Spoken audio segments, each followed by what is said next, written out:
called the money god. He was equated to the god. It is in the sense of not our Lakshmi. Our Lakshmi is a very responsible god. Here is a god which went about irresponsibly about money, and I will tell you how irresponsibly. It doesn't require much of economics to understand this irresponsible nature of economics.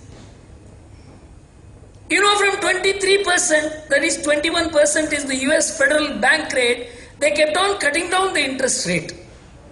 Why they cut down the interest rate? Of course, it was a high interest rate. Such an interest rate could not have been maintained, because where in one country the interest rate is 10%, in another country interest rate is 4%, in one country the interest rate is 20%.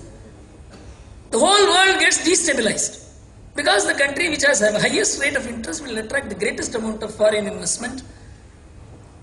And when it attracts that kind of foreign investment, the currency becomes very strong. That is how dollar became very strong. Why dollar had such high rate of interest was, dollar was backed by gold at one point in time till 1970. Afterwards, dollar had nothing to back actually. It's a huge history which I don't want to go into at this moment. And once the dollar ceased to be backed by gold, the dollar became a paper currency, and the paper currency had to get acceptability throughout the world, which is only through the economics, politics and military power of America. And one of the instruments by which America provided enormous amount of strength and acceptability to the dollar is the interest rate.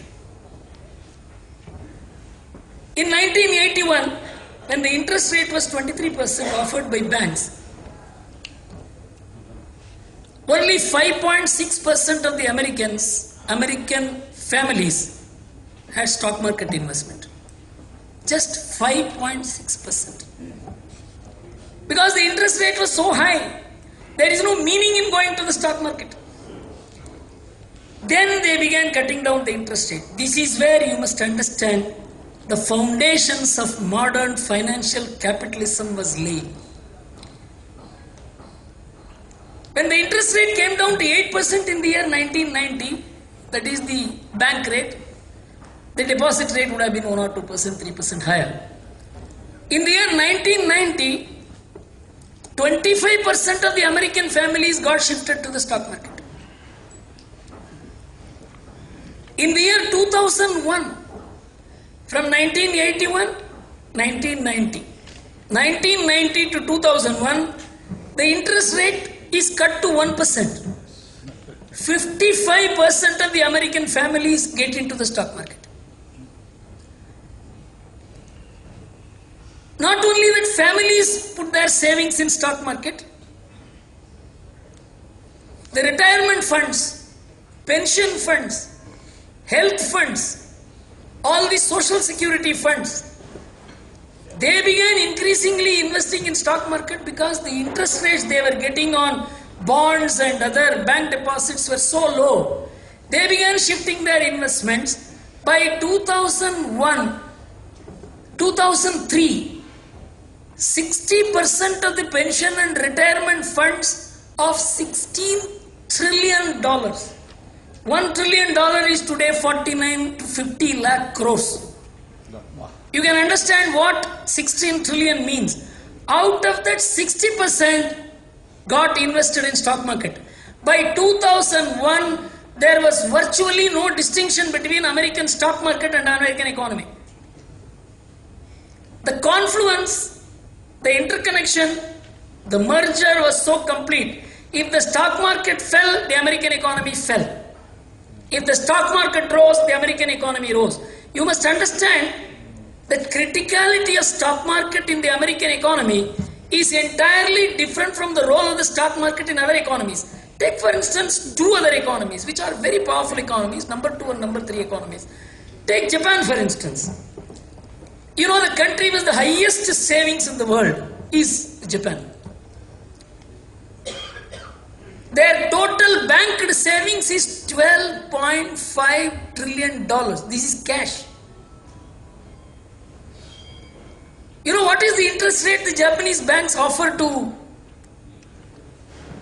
the Japanese depositors? Can anyone make a guess? For a 5-year deposit, the Japanese offer 0.8% interest. If somebody wants to keep go to the bank and say, you keep my money for 1 year. They said, you give me 1%, I will keep your money. You have to pay me to keep your money. It's a bloody responsibility to keep your money. You know what is the amount of money total Japanese savings kept in banks? 56%. And they could well have invested in American banks, Indian banks, Malaysian banks, banks in Europe, and got higher rate of interest.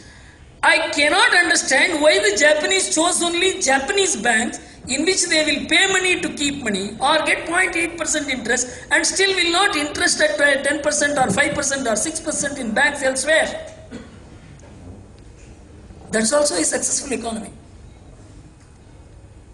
And despite the fact that they were offering nil rate or 0.8% on 5-year deposit, with a huge surplus of $12.5 trillion, only 5.6% of the Japanese savings is invested in stock market.